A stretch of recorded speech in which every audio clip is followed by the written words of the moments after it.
আজকে ঢাকায় রণক্ষেত্র হয়েছে। রণক্ষেত্র কাকে নিয়ে? বলতেছে মোদীকে আসতে দেব না। ভালো কথা,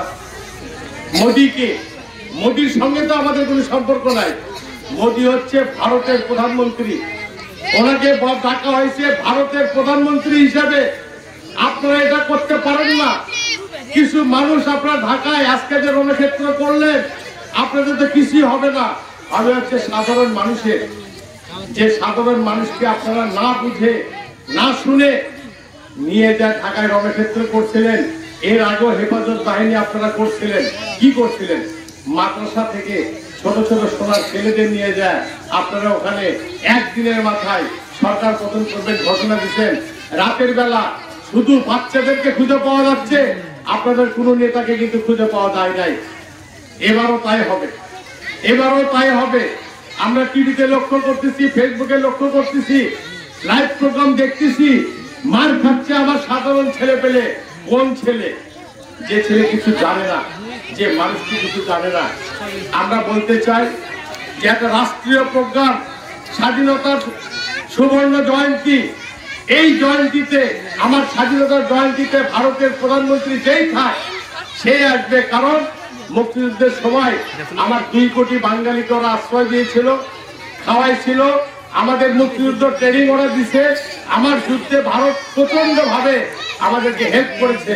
যার জন্য স্বাধীনতা কেন, যে কোনো সুবর্ণ জয়ন্তীতে আমার রাষ্ট্রের প্রয়োজনে ভারতের যিনি প্রধানমন্ত্রী থাকবে উনি আসবে। এখানে মোদীর কোনো সম্পর্ক নাই। আমরা মোদীকে চিনি না, আমরা রাহুল গান্ধীকে চিনি না, আমরা সোনিয়াকে চিনি না। আমরা চিনি ভারতের প্রধানমন্ত্রীকে। এই যে হঠাৎ করে মোদী বিরোধী একটা ডানা বেঁধে সারা দেশে একটা বিক্ষোভ করার চেষ্টা হচ্ছে, এটাও কিন্তু আমার রাষ্ট্রের একটা ক্ষতির সম্মুখীন হচ্ছে। আমি যে কথাটি বলতে চাই সেই কথাটি হচ্ছে আমার বগুড়া অত্যন্ত শান্ত। আমার বগুড়া কোনোভাবেই যেন অশান্ত না হয়, যার কারণে পাড়া মহল্লায়, শহরে, গ্রামে, মোড়ে যেখানেই দেখবেন কোনো কুচক্রী মহল, কোনো জটলা পাকানোর চেষ্টা করতেছে, সঙ্গে সঙ্গে আপনারা প্রশাসনকে বলবেন, আবার যেন তাদের সাইদিকে না দেখা যায়। এই রকম কোন ঘটনা আর যেন কেউ ঘটাতে না পারে। কারণ এই ঘটনা ঘটার পরে যেটা হয় সেটা হচ্ছে নেতাদের কিছু হয় না, মরে হচ্ছে সাধারণ মানুষ। এই আজকে 26শে মার্চে আমি বগুড়াবাসীর কাছে করজোরে অনুরোধ করতে চাই যে যা বলেন সেটা ঢাকায় বলেন। আপনারা মারামারি করবেন, ঢাকায় করেন, আমার কোনো আপত্তি নাই। কিন্তু দয়া করে আমার বগুড়াতে কোনো কর্নারে, কোনো গ্রামে, কোনো পাড়া, কোনো মহল্লায় মাথায় রাখবেন, কোন রকম অরাজকতা করার কেউ চেষ্টা করবেন না। আপনারা যারা সাধারণ মানুষ আছেন, আপনাদের কাছে আমার করজোরে অনুরোধ, যেখানে অনিয়ম দেখবেন, যেখানে মনে হবে এখানে নতুন লোক দেখা যাচ্ছে, এরা আসা গুনগুন করতেছে কারো বাড়ি, মসজিদে এবং মাঠে, সঙ্গে সঙ্গে আপনার থানা, আপনার পাশে যে ফাঁড়ি আছে আপনারা জানাবেন। আমি আবার বলি, আমার বগুড়ায় কোনো অশান্তি আমরা চাই না, আমরা হতে দেব না। কারণ আমার বগুড়ার মানুষ অত্যন্ত নিদারুণ কষ্টে আছে। আমি যে কথাটি নির্বাচন আগে বলেছিলাম যে আমার বগুড়ায় কোনো কর্ম নাই, কোনো ব্যবসা নাই, আমার মা বোন কিস্তির বেড়া জালে তাদের দিন যায় না, পথ যায় না, সন্তানের লেখাপড়ার খরচ, বিভিন্ন অশান্তিতে আমরা ভুগতেছি বগুড়াবাসী। আমাদের কিচ্ছু নাই, শুধু আমাদের আছে মার্কা। কি মার্কা? নৌকা মার্কা। কি মার্কা? ধানের শীষ মার্কা। আর কিন্তু কিচ্ছু নাই। যদি বলেন কর্ম, সে বলে যে কর্ম নাই, কিচ্ছু নাই। যার কারণে আমি না আওয়ামী লীগ বুঝি, না বিএনপি বুঝি, না জামাত বুঝি, আমি কিচ্ছু বুঝি না। আমি শুধু এইটুকু বুঝি, আমার বগুড়ায় এতিম বগুড়া, আমার বগুড়ায় কথা বলার কোনো মানুষ নাই। করোনার মধ্যে প্রাথমিক বিদ্যালয় বন্ধ, ওয়াজ মাহফিল বন্ধ, মেলা চলতেছে। আমি একমাত্র ব্যক্তি প্রতিবাদ করেছিলাম, আর বগুড়ায় কোনো মানুষ একটা প্রতিবাদ করে নাই। কেন? বিএনপির ভাইয়েরা আপনাকে লাঠি চালিয়ে ঘুম পাড়িচ্ছেন? আপনাদের বিএনপি করেন, আপনার কাজ হচ্ছে অন্যায়ের বিরুদ্ধে কথা বলা। একটা মিছিল আপনারা বের করছেন, কত টাকা খাইছেন আপনারা এই মেলা থেকে? যেখানে করোনা করোনা বলা হচ্ছে, বগুড়ায় মেলা চলতেছে, বিএনপির পক্ষ থেকে একটা প্রতিবাদ করা হয় না। কি কারণ? কি কারণ? আপনারা নাকি রাজনীতি করেন। রাজনীতি কিসের জন্য? আপনার ব্যক্তিগত কাজের জন্য, আপনার নেতা হওয়ার জন্য, নাকি বগুড়ার মানুষের জন্য? বগুড়ার জন্য রাজনীতি। প্রথমে আমি প্রতিবাদ করেছিলাম, কিন্তু প্রতিবাদ করে কোনো ফল হয় না আমার। কারণ মেলাটা কে করতেছে? মেলা করতেছে বগুড়া প্রেস ক্লাব নাম দিয়ে। এটা একটা অদ্ভুত ব্যাপার। সারা বাংলাদেশে কোনো মেলার অফিসে কোনোদিন লেখা থাকে না বগুড়া প্রেস ক্লাব।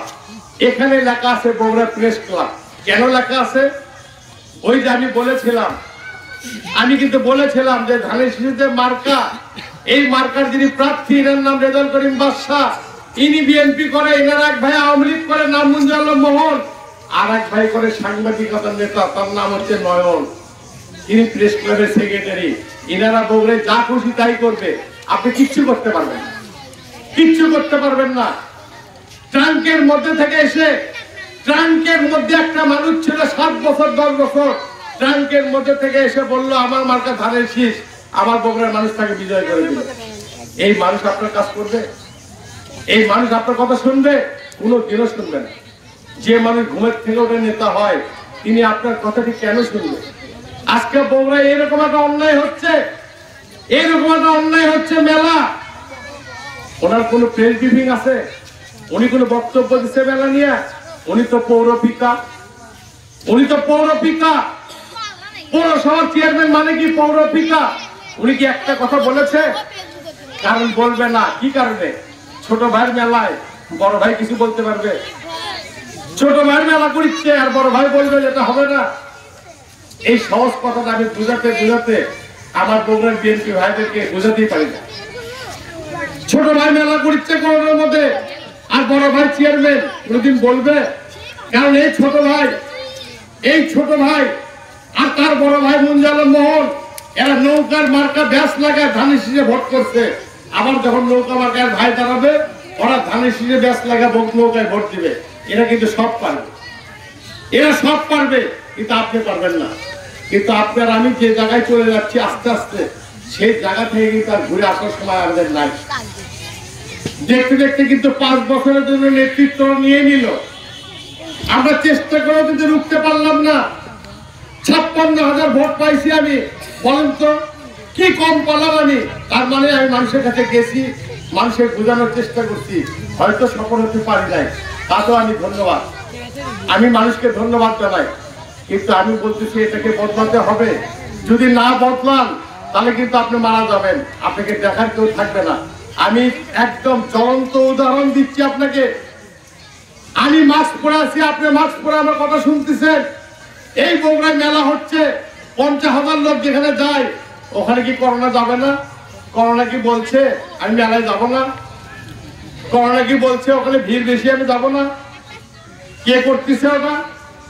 এই বাদশা সাহেবের ছোট ভাই, নাম কি তার? নয়ন। এবং মেলার মধ্যে লেখা আছে বগুড়া প্রেস ক্লাব। চিন্তা করে দেখেন কত বড় দুঃসাহস, কত বড় দুঃসাহস হলে এই কাজ করতে পারে।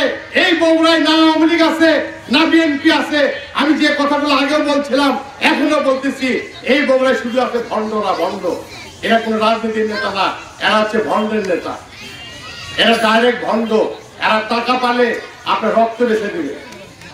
আজকের এই দিনে আমি বগুড়াবাসীকে আবার বলতে চাই যে আপনারা ওঠেন, জাগেন, কথা বলার চেষ্টা করেন, আর চুপ করে থাকেন না। চুপ করে থাকতে থাকতে কিন্তু আমার বগুড়া শেষ হয়ে গেছে। আমার বগুড়াকে রক্ষা করেন আপনারা। যাকে ভালো মনে করেন তার হাতে নেতৃত্ব দেন। এই জায়গায় আমার কোনো সমস্যা নাই, কিন্তু সমস্যা হয় একটা পরিবার নিয়ে। যে পরিবারের 3টা 4টা বড় বড় নেতা একই মায়ের গর্ভে থেকে জন্ম নিছে, সেই পরিবারে নিয়ে আমার সমস্যা। কারণ সেই পরিবার যখন খুশি তখন আমরা বিক্রি করে দিবে, হয় বাকিতে না নগদে। যার প্রমাণ এই বগুড়ার মেলা। আজকে কেউ কথা বলতেছে না। শুধু প্রথম থেকে আমি আব্দুল মান্নান আখন্দ আবার বলতেছি, আমি বলছি বগুড়া যে অন্যায় হবে আমি কথা বলবোই। আমি বলছি সেই কথা আমি রাখছি। আপনারা দেখবেন নির্বাচনের পরে একদিন পর থেকে প্রত্যেকটা গ্রাম অঞ্চলে আমি ছুটে বেড়াচ্ছি। যে মানুষ আমাকে ভোট দিছে, আমি তাদেরকে আশা দিচ্ছি যে না, নিরাশ হবেন না, আমি আপনাদের সঙ্গে আছি। আমি আগেও বলেছিলাম নির্বাচিত হলেও আসবো, না হলেও আসবো, আমি আমার কথা রাখছি। ঝিলুমপুরবাসীকে আমি একটি অনুরোধ করতে চাই, যে অনুরোধ, এই অত্র অঞ্চলে যত এতিম পরিবার আছে, এই প্রত্যেকটা এতিম পরিবার যদি তারা অসহায় হয়, আমি কথা দিচ্ছি তাদের পরিবারের সমস্ত ঈদের কাপড় এবং ঈদের বাজার আমি আব্দুল মান্নান আখন্দ এই ঝিলুমপুর স্পোর্টিং ক্লাবের মাধ্যমে সবার ঘরে ঘরে আমি পৌঁছে দেবো ইনশাআল্লাহ। আমাকে একটু আগে দেখানো হলো আমার একটা বাচ্চা, এখানকার একটা বাচ্চার ক্যান্সার হয়েছে, ভিসা করতে দিচ্ছে। আমি কথা দিচ্ছি আমার সামর্থ্যের মধ্যে আমি সর্বোচ্চ সহযোগিতায় বাচ্চাকে করব। কারণ আমি আপনাদেরকে আগে বলেছি যে আমি সহযোগিতা করব। আমার সহযোগিতার হাত বগুড়াবাসীর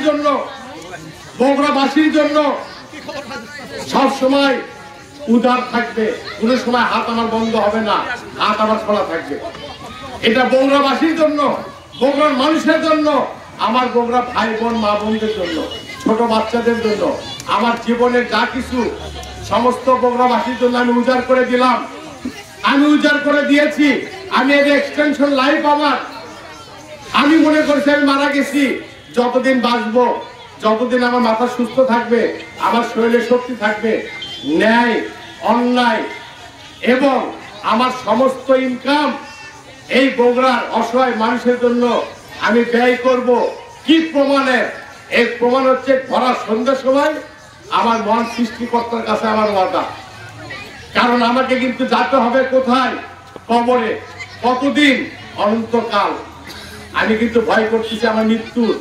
আমি কিন্তু বর্তমান প্রধানমন্ত্রীকেও ভয় করতেছি না, বেগম খালেদা জিয়াকেও ভয় করতেছি না, আমি ভয় করতেছি আমার সৃষ্টিকর্তা, যেখানে গিয়ে আমাকে সব প্রশ্নের উত্তর দিতে হবে, সমস্ত খোঁজ খবর রাখতেছে।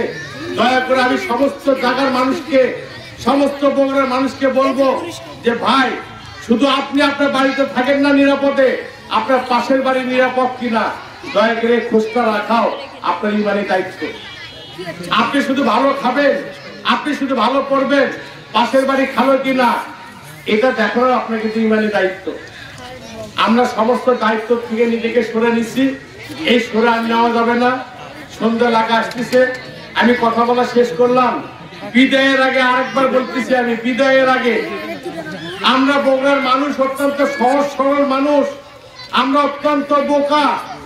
আমরা মানুষের কোনো কথা শুনলে আমরা পাগল হয়ে যাই, কিন্তু মাথায় রাখেন আমাদেরকে কিন্তু বোকা বানিয়ে রাখা হচ্ছে। আমরা নয় পার হয়ে গেলাম, আমাদের পরে জেনারেশন কি হবে? আমাদের বাচ্চাকে কি হবে? আপনি আটতলা বাড়ি করে গেলেন, ব্যাংক ব্যালেন্স রাখা গেলেন, আপনার বাচ্চার জন্য তো আপনি ভালো রাস্তা রাখলেন না, আপনার বাচ্চার জন্য একটা শিক্ষা প্রতিষ্ঠান গড়ালেন না, আপনার বাচ্চার জন্য একটা ভালো চিকিৎসার ব্যবস্থা করলেন না, আপনার বাচ্চার জন্য ভালো সমাজ করলেন না, আপনার টাকা কিন্তু কোনো কামে দেবে না। যার কারণে সার্বিকভাবে সামাজিকভাবে আমাদেরকে জ্ঞানে বিজ্ঞানে ধর্মীয় অনুভূতিতে আমার সমস্ত বাচ্চাদেরকে বড় করতে হবে। শুধু বড় করলে বড় হলো না, কিন্তু আমার বাচ্চাকে সমস্ত রকমের জ্ঞান, আমার কৃষ্টি কালচার সবকিছু শিখে আমরা যদি বড় করতে পারি, তবেই আপনি মরে আপনি বলতে পারবেন যে আমার সন্তানকে রেখে গেলাম, আল্লাহ তুমি দেখো। সবার সুস্বাস্থ্য দীর্ঘায়ু কামনা করে আমি আমার কথা বলা শেষ করলাম। খোদা হাফেজ। জয় বাংলা, জয় বঙ্গবন্ধু।